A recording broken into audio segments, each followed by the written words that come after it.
Option में आपको दे रखा है। अब आप लोग यहाँ पर आओगे तो पेज का जो इंटरफेस है कुछ इस तरीके का आएगा। सबसे पहले तो इस पॉपअप को आपको क्लोज कर देना है। अब यहाँ पर पीएम किसान सम्मान निधि योजना के अंदर अगर आपको एक नए किसान का रजिस्ट्रेशन करना है तो यहाँ पर आपको एक ऑप्शन दिख जाता है न्यू फार्मर रजिस्ट्रेशन का, तो हम इसी ऑप्शन का सिलेक्शन करेंगे। अब क्लिक करते ही आप देख पा रहे होगे कि हमारे सामने एक छोटा सा फॉर्म आ चुका है, जहां पर सबसे पहले तो ये हमसे पूछा जा रहा है कि हम एक शहरी फार्मर हैं या फिर ग्रामीण क्षेत्र से हैं। तो अगर आप ग्रामीण क्षेत्र से हो तो आपको रूरल का जो ऑप्शन है इसको ही चूज करना है। इसके बाद में आप सभी को अपना जो आधार नंबर है यहाँ पर फिल करना है।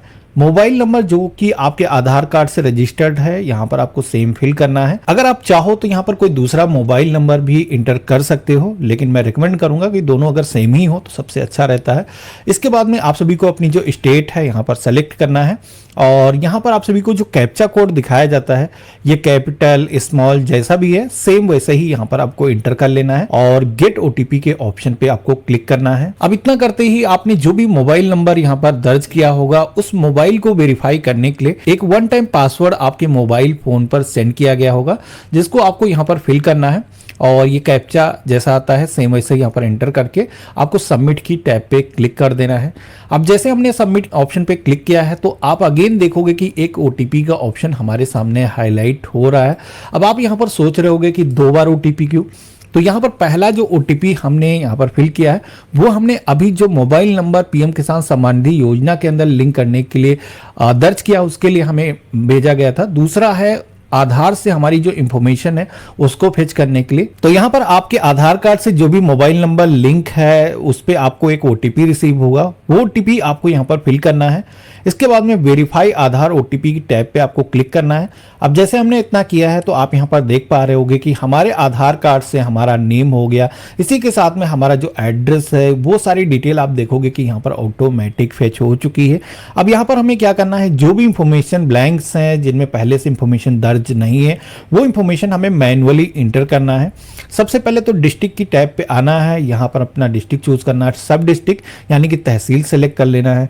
ब्लॉक के सेक्शन में अपना जो ब्लॉक है चूज करोगे, विलेज का जो नेम है यहाँ पर लिस्ट आ जाएगी, इसमें से सिलेक्शन कर लेना है। अब यहाँ पर जो लाभार्थी है उसका जो नेम है पहले से ही आधार से आ चुका है, आपको कैटेगरी के सेक्शन में आना है। आप जनरल, एसटी, एससी जिस भी कास्ट से हो चूज करना है। इसके बाद में फॉर्मर टाइप के सेक्शन में आना है। आपको 2 ऑप्शन मिलते हैं यहाँ पर, 1-2 हेक्टेयर का जो ऑप्शन है स्मॉल वाला इसे ही आपको चूज करना है। इसके बाद में आप देखोगे कि यहाँ पर मोस्टली इंफॉर्मेशन पहले से ही दर्ज है। आप सभी को लैंड रजिस्ट्रेशन आईडी के सेक्शन में आना है। यहाँ पर आप सभी को अपनी जो लैंड रजिस्ट्रेशन आईडी नंबर है वो फिल करना है। अब बहुत सारे लोगों को ये जो रजिस्ट्रेशन आईडी नंबर होता है नहीं पता होता है, क्योंकि रोज रोज इसकी हमें जरूरत नहीं पड़ती है। तो ये जो नंबर है अगर आपके पास में अपनी किसान पासबुक है यानी कि खतौनी की कॉपी है तो आप भूले की वेबसाइट से ये जो नंबर है वो निकाल सकते हो। तो इसके लिए गूगल पे आना है, आपको सर्च करना है, भूले के स्पेस देना है, अपनी स्टेट का नेम लिखना है। आपके सामने जो पहली वेबसाइट आएगी इसी पे आप सभी को आ जाना है। इसके बाद में आपको यहाँ पर खतौनी नकल देखे इस ऑप्शन पे क्लिक करना है। ये जो कैप्चा कोड आएगा इस कैप्चा कोड को सेम वैसे ही आपको इंटर कर लेना है और सबमिट की टैब पे आपको क्लिक कर देना है। तो अब हमारे सामने आप देखोगे कि भूलेख यानी कि हमें अपनी खतौनी की जो कॉपी है देखने का जो ऑप्शन है वो मिल चुका है। सबसे पहले तो हम अपनी जो डिस्ट्रिक्ट है यहाँ पर सेलेक्ट करेंगे। इसके बाद में तहसील को चुनेंगे और यहाँ पर विलेज का जो नेम है कुछ इस तरीके से चूज करना है। अब इसके बाद में आप सभी को अपनी जो गाटा संख्या है या फिर खाता संख्या है उसके माध्यम से आप अपनी जो इंफॉर्मेशन है यहाँ पर फेच कर सकते हो, या फिर आपको नहीं पता तो नाम से भी यहाँ पर इंफॉर्मेशन को आप फेच कर सकते हो। तो यहाँ पर हमने गाटा संख्या को दर्ज किया है। खोजे की टैब पे जैसे हमने क्लिक किया है तो हमारी जो लैंड रजिस्ट्रेशन आईडी है आप देखोगे कि वो हमारे सामने जनरेट होकर के आ चुकी है। यहाँ पर ये जो है लैंड रजिस्ट्रेशन नंबर कॉपी करना है, यहाँ पर आईडी के सेक्शन में आकर के हमें फिल कर देना है। इसके बाद में राशन कार्ड नंबर के सेक्शन में आना है। अगर आपका राशन कार्ड बना हुआ है या फिर आपका फैमिली रजिस्ट्रेशन हो रखा है तो वो नंबर आप यहाँ पर फिल करोगे। अगर आपके पास नहीं है तो यहाँ पर आप 0 भी इंटर कर सकते हो। इसके बाद में आप सभी को पीएम किसान मानधन योजना, ये जो योजना है गवर्नमेंट की, इसका भी बेनिफिट अगर आप लेना चाहते हो पूछा जाता है।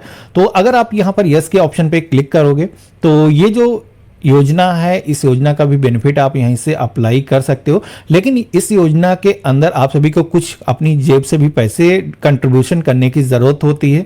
तो ये एक अलग टॉपिक हो जाएगा, इसके बारे में हम अगले वीडियो में डिस्कस करेंगे। अभी हम यहाँ पर नो के ऑप्शन पे क्लिक करेंगे। तो यहाँ पर पीएम किसान मानधन योजना का अगर आपको बेनिफिट लेना है तो इसके बारे में हम अगले वीडियो में डिस्कस करेंगे। और यहाँ पर आप सभी को इस फॉर्म में ओनरशिप लैंड होल्डिंग के बारे में बताना है, जिसमें कि अगर आपकी जो जमीन है वो ज्वाइंट अकाउंट है, मुश्तरका खाता है, परिवार के कई सारे लोग उस जमीन के मालिक हैं, तो यहाँ पर ज्वाइंट का जो ऑप्शन है इसको सेलेक्ट करना है। अब अगर आपकी जो जमीन है उसके सिंगल आप यूजर हो, यानी कि आप अकेले उसके स्वामित्व हो, मालिक हो, तो यहाँ पर सिंगल का जो ऑप्शन है इसको सेलेक्ट करना है। इसके बाद में आप सभी को अपने जो लैंड की इंफॉर्मेशन है वो यहाँ पर एंटर करनी होगी, जिसके लिए आपको ऐड का जो ऑप्शन दिया गया इस पर क्लिक करना है। तो यहाँ पर आप सभी को सबसे पहले तो ऑप्शन मिलता है सर्वे खाता नंबर फिल करने का, जिसमें कि आप सभी का जो खतौनी होगा उस पर एक खाता नंबर मौजूद होता है, वो यहाँ पर आपको फिल करना है। इसके बाद में आप सभी को खसरा नंबर यहाँ पर फिल करना है।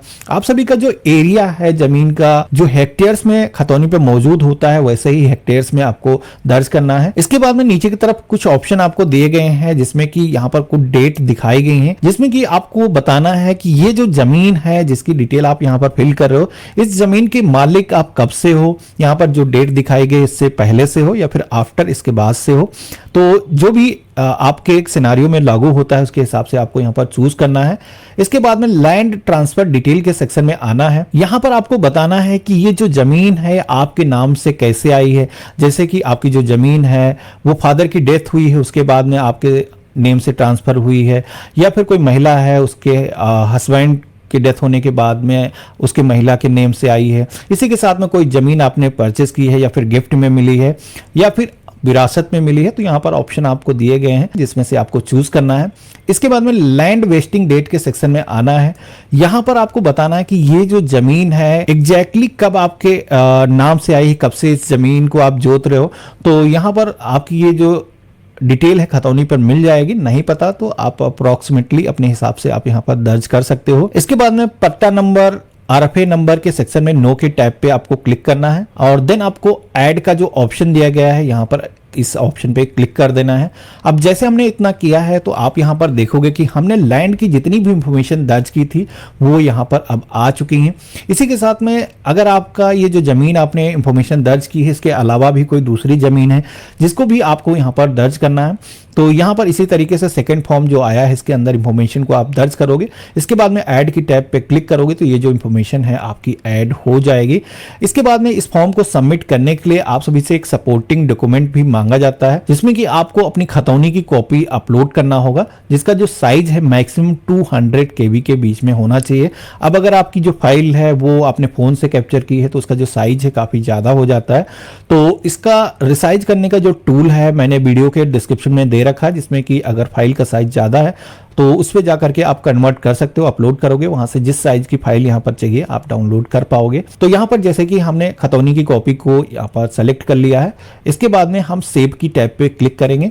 तो इतना करते ही आप देखोगे कि पीएम किसान सम्मान निधि योजना के अंदर जो नए किसान का रजिस्ट्रेशन है वो सक्सेसफुली हो चुका है। हमारे सामने फॉर्मर आईडी जनरेट होकर के आ जाती है।